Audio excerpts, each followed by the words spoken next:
Hello friends, நம்ம இன்றைக்கி வந்து எக் நூடுல்ஸ் எப்படி செய்யலான்னு பார்க்கலாங்க. அதுக்கு நூடுல்ஸை ஒரு 5 மினிட்ஸ் வந்து நல்லா சுடு தண்ணியில் கொதிக்க விட்டுருங்க. அது கூட கொஞ்சம் ஆயில் ஆட் பண்ணிக்கோங்க. அப்போ தான் நூடுல்ஸ் வந்து ஒட்டாமல் வரும். நெக்ஸ்ட்டு ஒரு பேனில் 2 டேபிள் ஸ்பூன் ஆயில் சேர்த்துட்டு அது கூட 2 முட்டை உடச்சி ஊற்றிக்கோங்க. தேவையான அளவு உப்பு, கொஞ்சமாக மிளகாத்தூள் சேர்த்துட்டு நல்லா முட்டை வந்து நல்லா வறுபடணும். அந்தளவுக்கு நல்லா மிக்ஸ் பண்ணிகிட்டே இருங்க. முட்டை வந்து எண்ணெயில் ஒட்டாமல் நல்லா மிக்ஸ் ஆகணும்.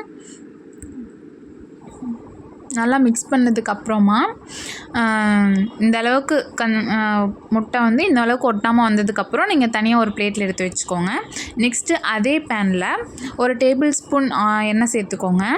சேர்த்துட்டு ஒரு சின்ன சைஸ் வெங்காயம், பெரிய வெங்காயம் இருக்கு இல்லையா, அதை சேர்த்துருக்கேன்.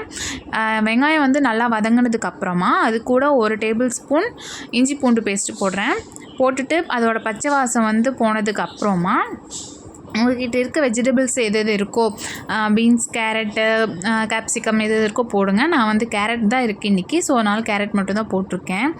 போட்டதுக்கப்புறமா டொமேட்டோ சாஸ் இருக்கு இல்லையா, அதுக்கு ஒரு டேபிள் ஸ்பூன் சேர்த்துக்கோங்க. சேர்த்துட்டு நல்லா மிக்ஸ் பண்ணி விட்டுருங்க. நெக்ஸ்ட்டு அது கூட வந்து மேகி கூடையே, நூடுல்ஸ் கூடையே வந்து மசாலா கொடுத்துருப்பாங்க இல்லையா, அதையும் உள்ளே ஆட் பண்ணி மிக்ஸ் பண்ணி விட்டுருங்க. நெக்ஸ்ட்டு தேவையான அளவு உப்பு சேர்த்துக்கோங்க. உப்பு சேர்த்ததுக்கப்புறமா நம்ம ஊற வச்சுருந்தோம் இல்லையா நூடுல்ஸு, அதை வந்து வடிகட்டிட்டு உள்ளே சேர்த்துட்டு நல்லா மசாலா கூட மிக்ஸ் பண்ணி விட்டுருங்க.